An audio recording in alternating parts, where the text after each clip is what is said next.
கர்த்தர் மற்றவருமாகிய இயேசு கிறிஸ்துவின் நாமத்தாலே யாவருக்கும் வாழ்த்தலை தெரிவித்துக் கொள்கிறேன். ஒரு யுத்தம் நடந்து கொண்டிருக்கும் போது ஒரு பெரிய கட்டிடத்தின் மீது எதிரிகள் தாக்குதல் நடத்தி அந்த கட்டிடம் கொஞ்சம் கொஞ்சமாக சரிய துவங்கியது.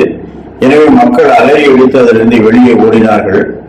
அப்பொழுது ஒரு தகப்பனும் அவருடைய 4 வயது மகனும் சமவெளிக்கு ஓடினார்கள். தகப்பன் அங்கே ஏற்கனவே குண்டு விழுந்து 10 அடி ஆழமான அந்த பள்ளத்துக்குள்ளே குதித்து விட்டார். மகனையும் பார்த்து, நீயும் உள்ளே குதித்து விடு, நான் என்னை பிடித்துக் கொள்கிறேன் என்று சொன்னார். மகன் மேலே இருந்து, என் கண்களுக்கு குழிக்குள்ளே இருப்பது ஒன்றுமே தெரியவில்லை, என்னை சுற்றிலும் புகை மண்டலமாக இருக்கிறது என்று சொன்னான். அப்பொழுது அவர் சொன்னார், உனக்கு உள்ளே இருப்பது தெரியவில்லை, நான் இருக்கிற இடமும் தெரியவில்லை, ஆனால் எனக்கு நீ குழியின் வாசலில் நிற்பது தெரிகிறது, நான் உன்னை பார்த்துக் கொண்டே இருக்கிறேன், எனவே நீ தைரியமாக குதி என்று சொன்னார். அப்படியே அவன் குதித்தான். தகப்பன் பிடித்துக் கொண்டார். எதிரிகளில் குண்டு வீச்சு முடியும் வரை அவர்கள் அந்த பதுங்கு குழிக்குள்ளே பதுங்கிக் கொண்டார்கள்.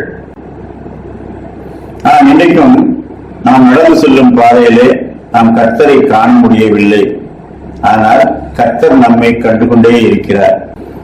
கர்த்தர் சொல்லுகிறவர்களுக்கு நாம் அப்படியே கீழ்ப்படியும் போது அவருடைய பாதுகாப்பை பெற்றுக் கொள்ளுகின்றோம்.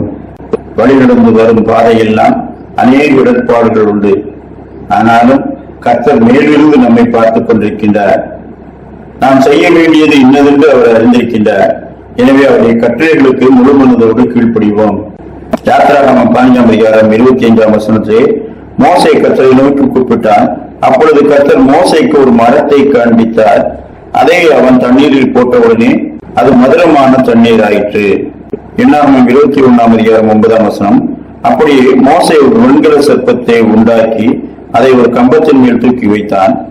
சர்ப்பம் ஒருவனை கடித்த போது அவன் அந்த வெண்கல சர்ப்பத்தை நோக்கி பார்த்து பிழைப்பான். நாம் போகிற பாதையெல்லாம் கசப்புக்கள் வருகிறது, விஷம் நிறைந்த மக்களை சந்திக்கின்றோம். ஆனால் கர்த்தர் 2 காரியங்களை சொல்லுகின்றார். மரத்தை தூக்கி தண்ணீரில் போடு.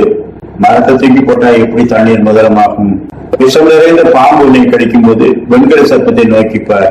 உள்ளுக்குள்ள எதுவும் சாப்பிடாம ஊசி போடாம வெண்கல சர்ப்பத்தை நோக்கி பார்த்தால் எப்படி பிழைப்பான்? இப்படி கேள்வி கேட்டுக் கொண்டிருந்தார். அவருடைய மதுரமான தண்ணீரை பெற்றிருக்க முடியாது. சர்ப்பத்தின் கடிக்கு விலகி உயிர் பிழைத்திருக்க முடியாது.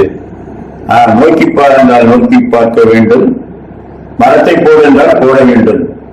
அப்பொழுது மதுரமான தண்ணீர் கிடைக்கும். மரணத்துக்கு நீங்களாக்கி விடுவிக்கப்பட்டார்கள். கர்த்தர் சொல்வதை அப்படியே கேட்டு கீழ்ப்படுகிறவர்களாக நாம இருப்போம். காரண காரியங்களை நாம் அறிய வேண்டிய அவசியம் இருந்தால் கர்த்தர் அவரை போதிப்பார். இல்லை என்றாலும் அவருடைய வார்த்தைக்கு கீழ்ப்படிந்து அவருடைய செம்மையான பாதையில் நாம் நடப்போமாக. கர்த்தர் தாமே அப்படிப்பட்ட நல்ல சிந்தனைகளை நமக்கு தந்தருள்வாராக. ஆமேன்.